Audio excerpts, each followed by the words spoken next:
agenda kubwire mu by'ukuri je nta bibazo nkeneye ngaha ntabyo nshaka ibyo wanteje biramaze birakwiye siko n'ubundi nasanzwe ndiko ndakurondera nifuza uko twabonana ngo turabe kugenda dutorere inyishu y'ibi bibazo biri ngaha mu rugo rwacu. Kanya ushaka kumenya ikinzanye muri runo rugo umvize rero ndakubwire wa mugore we ndazi ko wigize katama nikigwa kuva kera sivyo ndakuzi n'inzigo yawe ndazi n'ikibishawe ndazi n'amajaruzi yawe kubera iki jewe ndondera papa w'uyu mwana ku telefone imisi yose kamugumisa nawe kipe ugira umbwira ko ataruhari ufise mwe wewe kubera inzigo yiwawe aje ntacyo tuvugana nkeneye parfait ibyo rero kwemera yuko uwo mwana bawe oya Kanyana nubwo uvuze ngo Beriza asoma amatangazo mu nama y'abadayimoni wewe nawe Kanyana ushobora kuba utwaza ibitabo shetani canke naho ushobora kuba uri protocole sinshobora kwiyumvisha ingene ugeze ahantu wumva ko wokwica umwana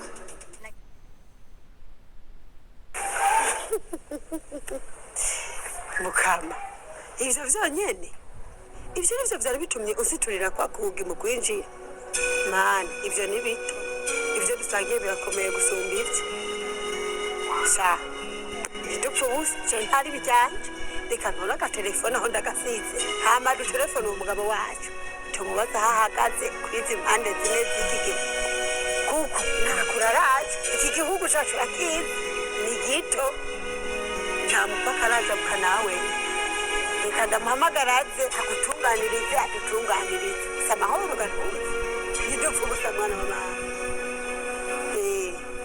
reka nze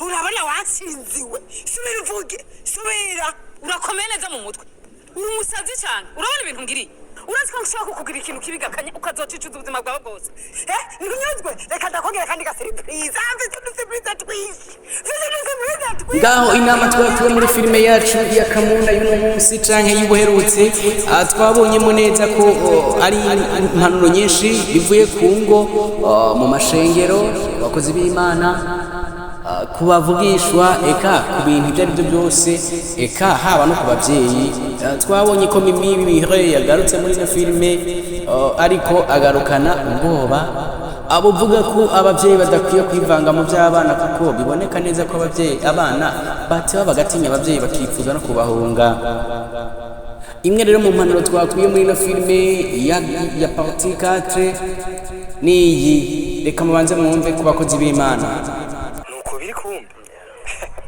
none kuri iki Pastor Cedric atitwaye ngo bamutunganirize yarakinye hega urusumva ibijumba gutwara imbwa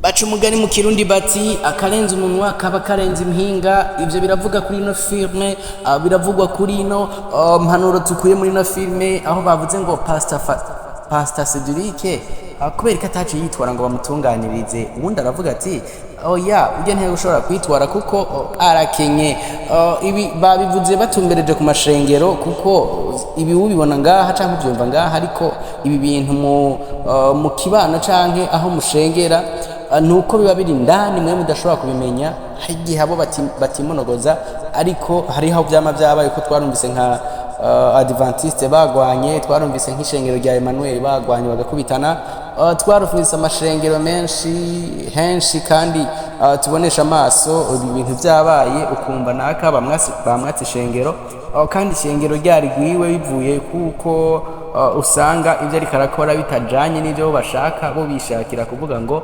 cakira indege cakira visa cakira parasera ukamenga iyo parasera canke iyo ndege nabo ntibari bayipfuza nuko rero filime yacu ya Kamuna ibandanya kuja ku rugero rwiza impanuro nyinshi tuza turakora muri no filime aho ndavuga ni kubashaka kuziraba kuko si bya bose ugiye kuraba urabona neza ko ino filime iri ku rugero rwiza ariko abayiraba bashaka kuyiraba nibo ihanura, kuko abandi babona umenga iriko irabatuka, babona umenga iriko ibavugira ubukristo bwabo bubi, babona umenga iriko ibavugira ingeso zabo mbi, babona umenga iriko ibamenera ibanga ku byo bari bazi ko banyegeje, bituma ino filime umenga benshi ntiboyitaho. Ariko reka tubandanye gushimira abakunzi ba GN filime, abakunzi ba filime ya Kamuna, abakunzi ba filime zacu, eka muntu wese azi ko ari umukiristu kandi uwo mukiristu akaba azi ngo nkunda Imana nyene yo mwijuru, kuko koko ino filime utari umuntu w'umukristo wa nyawe ubona umenga bariko baragutuka, ni gake woyiraba. So rero muri bimwe mu biriko biravugwa cane ni igaruka rya MIRELLE mu Burundi. Twaramubonye muri lancement officiel ya filme Urukundo Niki yo kwa Fikofiko, aho ni mu gihe yaravuye mu gihugu c'u Rwanda. Turamuzi ko n'inyuma yuko aheza guhamba papa wiwe yari yabanje gusimbirayo, asubirayo kumarira ibikorwa yari yamaze. None uno mwaka canke uno mwanya yibereye ngaha mu gihugu cacu c'u Burundi, ariho mpamvu mubona ko yagarutse muri filime ya Kamuna, ariho ino filime igiye gusubira ku muriro mwiza. Mwarabonye kumenga hari cyahindutse, umenga filime ya GN yoba yarasubiye inyuma buke buke, ariko gusubira inyuma biravugwa canke birazwi neza ko MIRELLE iyo abaye hari ibintu birashuha. Koko turagiriranye n'undi mukobwa mwiza kandi w'umukinnyi mwiza ariwe Kadokavere, nawe iyo aramutse yivanze muri filime, iyo filime igenda neza. Aho turatanga nk'akarorero kuri iyo filime Urukundo Niki. Ni filime y'umukinnyi mushasha atari bwigera kina filime iwe, ariko yakina muri Wafa, ariko filime yiwe ku munsi wa mbere gusa, kubera ko Kadokavere yari ku munsi wa mbere gusa twayibonye ku bihumbi 29, hafi 30,000 y'abayiravye. Icyo urwo rugero rero uriyumvira ngo ni ruto, ariko mu Burundi bivanye nuko abarundi usanga dufitaniye umutima mubi. Iyo uri kuraraba umuntu umenga umuhaye amadolari aharuye, ubona ko umenga umuhaye idolari rimwe cyangwa umuhaye amadolari 2, kumbe nta na 0,1 y'idolari umuhaye, ariko wewe ukabona ko umenga umuteje imbere, umuguriye imodoka. Ari byo rero bituma na nyama byuzi ku mbuga zabo zitaduga, kubera ko buri Murundi urinze ubona umurundi akuraba ku rubuga ugira uti ego uyu muntu ni umuntu w'umutima mwiza, uyu muntu ni umuntu adafise jalousie ku buzima bw'uwundi, ni umuntu azi guha agaciro ico umuntu yibaza n'ico yashize imbere gukora. Rero ibi canke ibitiko turavyumva, turiko turabibona muri Akamuna, ubona umenga ni imikino, ariko duhe agaciro uyu mukinyi canke uyu mwanditsi wa filime ya Kamuna, aho tubona ko yaduhaye iyindi filime yitwa Impact yakiniye muri Amerika. King Sabas hajya mwari mubizi neza ko afise umugore muri Amerika n'umuryango. Iyo umubonye ariko arakinira ngaho mu Burundi wogira ngo ni umuntu waho aciriritse, ariko ibanga rihari nuko King Sabas asanzwe ari umuntu wo mu diaspora akinira mu Burundi agakinira no Amerika. Uyu numwe mu bantu basanzwe bafise umuryango, abana, umugore, eka n'ibintu byinshi hariya mu gihugu ca Amerika. Abenshi bakibaza ngo kubera iki wewe none atajayo kubayo nk'abandi ngo abane n'umugore. Mwibuke ko ibi bya filime wewe abifata nk'akazi, akabifata nk'ivugabutumwa. King Sabas ni umwe mu basanzwe baririmba indirimbo mpimbazamana, ni umwe mu bantu basanzwe bakunda ico gikorwa. Ariyo mpamvu mubona filime ziwe iyo abanje guhagarika indirimbo, filime ziwe ziba zirimwo ivugabutumwa. Ku gihandiki canke kiriya Juice akunda kwandika filime zijanye n'ivugabutumwa. We yumva ko ibyo atavuze mu ndirimbo canke ibyo atavuze mu majambo ngo avuge ubutumwa asoma muri Bibiliya, abwiriza kubishira mu nyandiko. uyu rero tumwumve canke tumuhe ikibanza ciwe. Eka twarabonye neza guheruka muri lancement officiel ya Fiko bamushimira bavuga bati wewe uri intwari. Eka koko kandi aya mazu abiri canke atatu mu Burundi arakwiye kubahwa. Ugiye kuraba ivyo Fanira Vinera yakoreye Fiko urabona neza ko uyu mukinyi wacu w'amareresi ari we Fanira Vine nawe akwiye gushigikirwa canke gushimirwa, kuko mu Burundi canke abantu bubu ni bake bakwereka aho bakura ibiharage. Akenshi ashaka aguma guhereza mu ntoki, akenshi ntashaka kwereka ngo rondera nawe uciye aha, ariko ashaka kwereka ngo tora ugende usume canke tora ugende ufata akantunywa, tora ugende ugurira akantu umwana, ariko ntashaka kwereka ngo ndayakura he. Nibwo bucuti bw'ukuri, nibwo ubuntu bw'ukuri, aho uyu Fanira Vine yaraye yeretse inzira nziza canke mbi. Uyu mu Fiko aramubwira ati agenda nawe urondere, nimba twahora turonka nawe uronke, nimba twahora tubura nawe ubure, ariko ubure ari we wirondereye. Bitavuze ngo noguma ndaguha, oya nawe genda urondere hamuha abandi. Aho uyu Kings Fiko yashoboye guhuza ibyamamare byinshi, nka Kadoha Kavere arahuza ujya Mutama ari we Kaposho, arahuza ekanamushikiwe. Uyu ni umwe mu bahuje abakinyi benshi, aho harimo n'akana kacu ariko twita Mirellle. Ni bimwe mu nkuru yari inyegeje ariko ndabashiriye ahabona, bivuga ko ino filime muzoyibonamwo ibintu byiza kandi byinshi biryoshe bihimbaye. Eka mubwirizwa gukunda ino filime kuko iri ku rugero rwiza rukunditse, yanditse neza, isobanura igisobanuro ciza. Ni imwe muri filime y'akarorero muri filime ndundi. Uno mwaka turavuga ko ino filime ishobora gufata ikibanza kandi ciza bivanye n'ingene yanditse n'ingene bikirakinwa, no mu director wayo bivuga ko yayifashe neza. Ego twavuye muri ifilime yacu Akamuna, ariko amateka ya filime yacu Akamuna Yvette turabona neza ko ariko arakora ibintu bikora inka, bivanye n'uko aratwenza, arahanura. Ni umwe mu bantu bitwara neza cyane canke azorangwa nk'umukinyi yitwaye neza muri filime. Aho duca dusubira ku bintu twabonye bya award yatanzwe na Twafa itangwa, twari tuzi ko izohabwa umukinyi yitwaye neza mu Burundi, aho twabonye abantu benshi bavuga bati Yvette niwe muntu wa mbere ayikwiye, abandi bati King Sabas, abandi bati Mirellle nubwo atakoze igikorwa ariko Mirellle no mukobwa kina neza, abandi bati turayiha soro, ariko uyu ari we Fanira Vine ahitamo gutanga award afatiye ku muntu atarabwa cyane kuri YouTube, ariko ngo afise imbaraga n'inkomezi zo gukina cyane abyitayeho.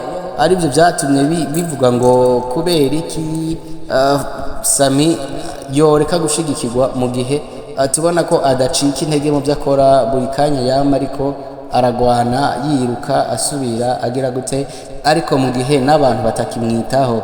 Ati jewe iyi award mpisemo kuyihawe mu kugira ndamutere intege, ndamwereke ko ibyo akora tubimurabira ko nk'akarorero, kuko aradutera intege bivanye n'uko we ibyo we ntibabyitaho, ariko buri kanya ntacike intege, akaguma akora. Turamushimiye nawe Fanira Vine yakoze igikorwa ciza, nuwo gushimirwa, nuwo guterwa intege. Eka nawe abandanye kubahwa. Uyu mugore ni umugore azi kwidandaza, azi ibyo arimwo, azi ibyo ariko arakora. Nuko tubandanye rero gukurikirana filime, aho tubona neza ko amanyama mu rugo ntiyubaka, arasambura. Yvette niwe yagwisambura bivanye n'uko yashatse gushira amanyama imbere. Uyu mugore nawe ari we ariko arabeshera parfait ko amufitiye inda. Turabona neza ko ibyo bimurangiriye ko bivanye n'uko parfait we yarambiwe, aragira ati mvira mu rugo, ukurira kumvise, ndumvise icyo wanshaka ko, ndumvise ko wanshaka kunsamburira, ndumvise ko wanshaka kungira nabi, ndumvise ko wanshaka kunkura mu bukristo bwanje, rero umviraho ugende ugwane n'ibyo ukeneye kugwana nabyo, jewe sindimwo. nuko ku mpande zose arumva ko habonetse inabi, ariko twibuke neza ko ibi ariko arakora ariko arabeshera parfait. Si kuvuga ngo na parfait, reka tubishire no mu ngo zisanzwe. Ubu nyene ngaha tubaye canke aho tugendera, abakobwa barahindutse, aho umuntu ushobora gusanga umukobwa afise ivyo aviza ku muntu, ivyo bintu bigatuma abeshera canke afata nabi wa mugabo canke wa musore kugira ngo amuprofite ko ivyo akeneye, akabasha kumugira nabi mu marira, akamumamiza mu marira, n'ukubabara bivanye n'uko we yiyumvisha ko ivyo akeneye k'uwo muntu ari byo ashize imbere. Nuko rero tubandanye gukomeza kuyaga muri ibi ibyino filime canke mu bya filime ndundi. Imana ibagire neza, gumana natwe. We yarazi ko ari gihangange, ari we akunzwe canke ari we azi gutera ubwoba birenze. Yibaza ko yateye ubwoba uyu mugabo ku buryo atakindi kintu yokora, agendeye ku kwibaza ngo ujya arakijijwe. Uno munsi duce tugenda tubigeranye n'abakijijwe. Wewe urashobora kwibaza ko ukijijwe, ariko nimba urugo rwawe rutubatse neza, rutubakitse neza, umenye ko ugukizwa kwawe kutagira agaciro cyangwa kutagira ifatiro, kuko umugore niwe muntu wa mbere yuba ku rugo, umugabo niwe muntu wa mbere yuba ku rugo, ariko umwe muri abo mu gihe yitwaye nabi arashobora gusambura agakiza kundi. Muti gute? Ego niko biri, kuko jewe nimba ngenda nkijijwe nkigira umumarayika, wa mugore agaca agenda akambwira ati ubwo turabona ingene witwara wigira umumarayika kandi muhira usanzwe uri igikoko. Ni ukuvuga ngo kugira ngo ninyegeze wa mugore sinzigera nemera gusubira gukizwa cyane, kuko umugore araza amanyanga yanje. Je ndasambana ariko umugore arabizi kandi abibitse nk'ibanga, ariko igihe azogenda kubigaragaza bwa bukizwa bwanje buzosambuka cyane, busambuke cyane, kuko ntazosubira kuvyigira, kuko nzokwibaza ko wa mugore ahava bivuga canke ahava birega. Reka shake mvuge ko nasambana, ariko wa mugore we agerageza kumfata nabi. Igihe wa mubabaro amfatira nabi nshaka kuwikuramwo, nzogerageza gukora ibintu bituma wa mubabaro ndawikuramwo canke ndawiganzure. Igihe ndawiganzuye nkora ibibi, nkakora ibitajanye kugira ngo niganzure wa mubabaro, maze kwiganzura wa mubabaro sanga nijanye mu caha. Bwa bukizwa bwanje maze kubona ko nkoze icaha, bwa bukizwa bwanje nkaba ndataye. Bivuga ngo wewe umugabo canke umugore, ntimuzoje mucira urubanza umuntu mubona yaguye, ahubwo mubanze murabe ngo yubatse gute, urugo rwiwe rwubakitse gute. Nimba yubatse, urugo rurashobora gusambura ubukizwa bwiwe, ku mugore hamwe no ku mugabo. Ivyo bintu byose birashobora gusambura agakiza k'umuntu, agakiza k'umuntu kagapfa kakagenda ata kintu na kimwe gisabwe. Bivuga ngo cubwenge kandi wongera umenye ko iyi filime Akamuna iriko ishaka guhanura ku mpande zose. Iyi filime Akamuna iriko ishaka guhanura ku ruhande igahanura no ku ruhande na ruriya, kungo n'imiryango, ku mashengero no ku bakozi b'Imana, ku bakristo eka n'abatwagwa eka n'abatware. Ino filime nta na hamwe idashaka kudoma. Bivuga ngo King Sabas mu kwandika filime yari yabanje kwicara ariga, aramenya, arabona ivyo agiye gukora n'ivyo agiye gukorerako bibasha kumugendera nk'uko avyipfuza. Rero reka tubandanye kurindira hamwe bizoca mu gice ca 5. Amakuru yari karanga canke yari karaca muri filime ndundi inayo. Reka tubandanye kuyagira muri ivyo canke muri ibi, tubandanye gukurikirana filime ndundi. Kandi tubikunze banzu ndabire ko wafyonze like, urabe ko wafyonze subscribe ngaho munsi, ka wibuke gukanda like kuri ikinyamakuru cacu Burundi filime. Ndiho abagirire neza. Ciao ciao.